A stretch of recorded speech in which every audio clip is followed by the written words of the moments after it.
बिहार चुनाव से पहले पीएम मोदी का बड़ा दांव, लाल किले की प्राचीर से कैसा ऐलान, ज्योतिबा फूले को लेकर कैसी घोषणा। बिहार में इस साल के आखिर में विधानसभा चुनाव होने हैं। इसे देखते हुए बीजेपी और जेडीयू का गठबंधन तो तैयारी में जुट ही गया। वहीं इंडिया गठबंधन के दल भी पूरी एकजुटता दिखा रहे हैं। सत्ता पक्ष और विपक्ष दोनों ही खास मुद्दों पर एक दूसरे पर आरोप प्रत्यारोप जड़ रहे हैं। मकसद सभी का एक कि कैसे अपने वोट बैंक को साधा जाए। इसी कड़ी में स्वतंत्रता दिवस के मौके पर पीएम मोदी ने लाल किले की प्राचीर से बड़ा ऐलान किया था। इसे बिहार चुनाव से पहले बीजेपी का तुरुप का इक्का माना जा रहा है। ज्योतिबा फूले की 200वीं जयंती धूमधाम से मनाई जाएगी। लाल किले की प्राचीर से प्रधानमंत्री नरेंद्र मोदी ने 19वीं सदी के समाज सुधारक ज्योतिबा फूले की दूसरी जन्म शताब्दी को धूमधाम से मनाने की घोषणा की। इसे ओबीसी वोटर्स के लिहाज से बड़ा कदम माना गया। दरअसल ओबीसी तबके के लिए ज्योतिबा फूले भगवान तुल्य हैं। उन्होंने जातिवाद के खिलाफ आवाज उठाई और महिलाओं की शिक्षा का समर्थन किया। पीएम मोदी ने कहा कि हम महान समाज सुधारक ज्योतिबा फूले की 200वीं जयंती को पूरे धूमधाम के साथ मनाएंगे। इसके साथ ही पीएम मोदी ने कहा कि हम इस मौके पर खास उत्सव भी शुरू करेंगे।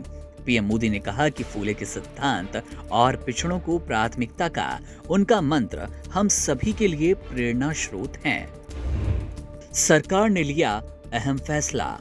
जानकार मानते हैं कि चूंकि जल्द ही बिहार में विधानसभा चुनाव होने हैं, इस दृष्टि से पीएम मोदी का ये ऐलान बीजेपी के लिए वरदान हो सकता है, क्योंकि ज्योतिबा फूले का ओबीसी वर्ग में खास महत्व है। ऐसे में ज्योतिबा फूले की 200वीं जयंती को धूमधाम से मनाकर बीजेपी ओबीसी वर्ग में एक संदेश देना चाहती है।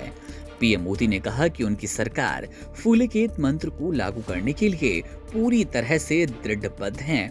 उन्होंने कहा कि सरकार की कोशिश है कि वो पिछड़ों को प्राथमिकता दे और इसके लिए पूरे प्रयास किए जा रहे हैं। बिहार चुनाव में ओबीसी पर नजर। वैसे प्रधानमंत्री मोदी ने ज्योतिबा फूले को लेकर जो ऐलान किया, उसे उपराष्ट्रपति चुनाव से भी जोड़कर देखा जा रहा है। इसके साथ ही बीजेपी अध्यक्ष पर भी फैसला लिया जाना है। इसके अलावा बिहार चुनाव नजदीक है और इस चुनाव में ओबीसी की भूमिका अहम होगी, क्योंकि ज्योतिबा फूले का बिहार के ओबीसी समुदाय पर अच्छा खासा प्रभाव है। कुशवाहा और कोयली जैसी जातियां उन्हें अपना मानती हैं। स्वतंत्रता दिवस के मौके पर पीएम मोदी ने दलितों और अन्य वंचित वर्गों के बारे में भी बात की।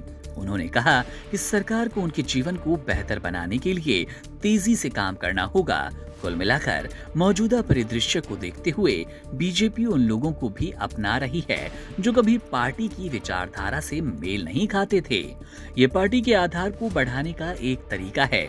इसी को ध्यान में रखते हुए पीएम नरेंद्र मोदी ने ज्योतिबा फूले को लेकर ये बड़ा ऐलान किया। फूले की जयंती को धूमधाम से मनाना और उनके विचारों को आगे बढ़ाने की बात करना इसी रणनीति का हिस्सा है। देखने वाली बात ये होगी कि क्या बिहार चुनाव में पीएम मोदी का ये दांव कितना कारगर होगा। बिहार चुनाव से जुड़ी इस खबर में इतना ही। आप बने रहिए वन इंडिया के साथ। Subscribe to One India and never miss an update. Download the One India app now.